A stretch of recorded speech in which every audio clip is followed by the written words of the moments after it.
One of the things I hear all the time at listing appointments is, this might be a silly question. And honestly, those are usually the best questions because they are the real questions, not the polished real estate website questions.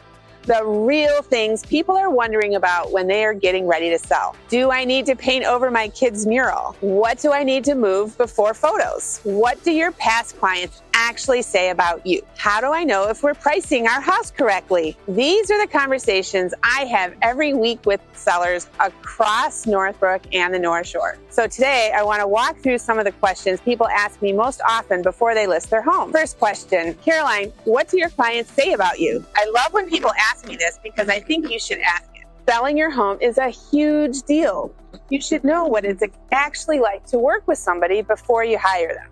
What I hear over and over from past clients is that I'm very hands-on, very responsive. Someone said uber responsive, and very honest. If something needs to be done before we list, I will tell you. If I think you're about to overspend on something that is not going to give you a return, I will tell you that too. People also tell me they really appreciate that I have a good people around me. A painter, handyman, stager, cleaner, photographer, floor person, landscaper, whatever we need, I probably have somebody and they answer the phone when I call. You are not starting from scratch trying to figure out who's going to help you. And this may seem obvious, but I answer the phone. And in business, that matters. You are not calling a random office line or waiting 3 days for a response. You're talking to me directly. I also think clients would tell you that I do not disappear after the sign goes in the yard.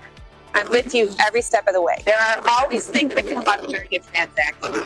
Inspection issues, attorney review questions, buyer nerves, last-minute repair requests, moving pieces with timing. That's when you really need your agent, and that is where I think I do my best work. Second question, do I need to paint the mural? People ask me this all the time. Sometimes it's a mural, sometimes it's wallpaper, sometimes it's a bright paint color that they love. Usually what they are really asking is, do I need to make my house look boring to sell it? Not necessarily. There are some things that are clearly condition issues and should be fixed. Chip paint, broken tile, old caulk, a loose handrail.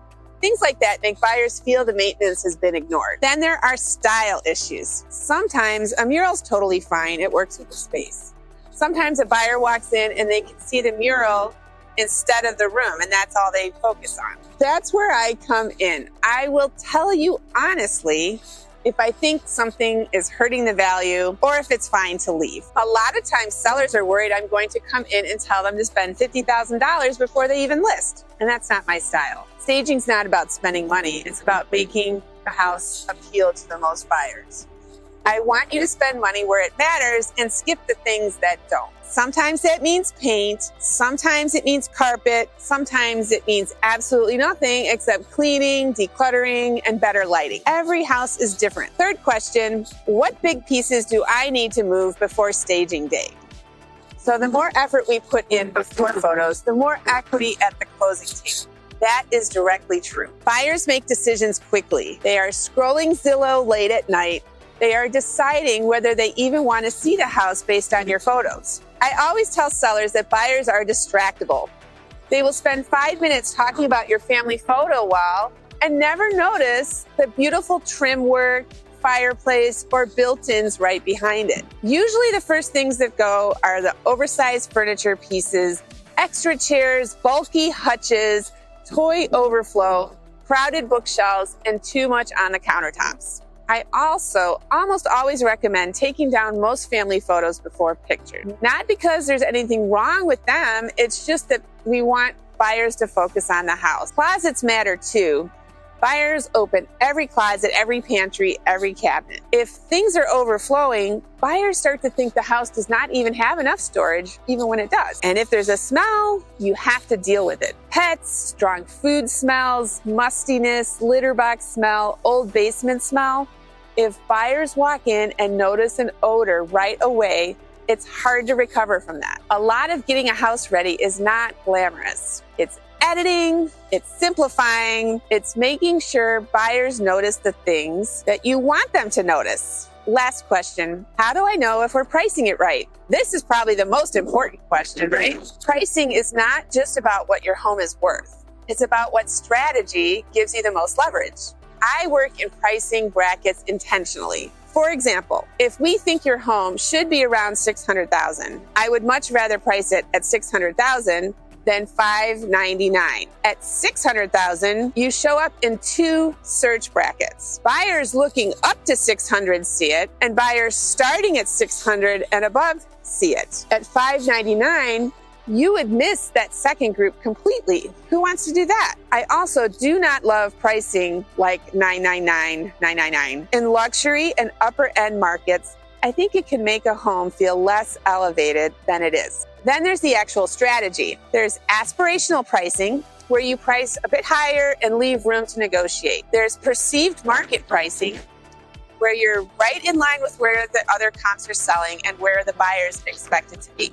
Then there is event pricing, which is my personal favorite, especially in a strong market. That's where you price just slightly below where buyers think the house should be, so that you create urgency, activity, and ideally multiple offers. Because when you are the seller and you have multiple buyers interested at the same time, you have leverage. You choose not the highest number, but the strongest terms and the cleanest deal.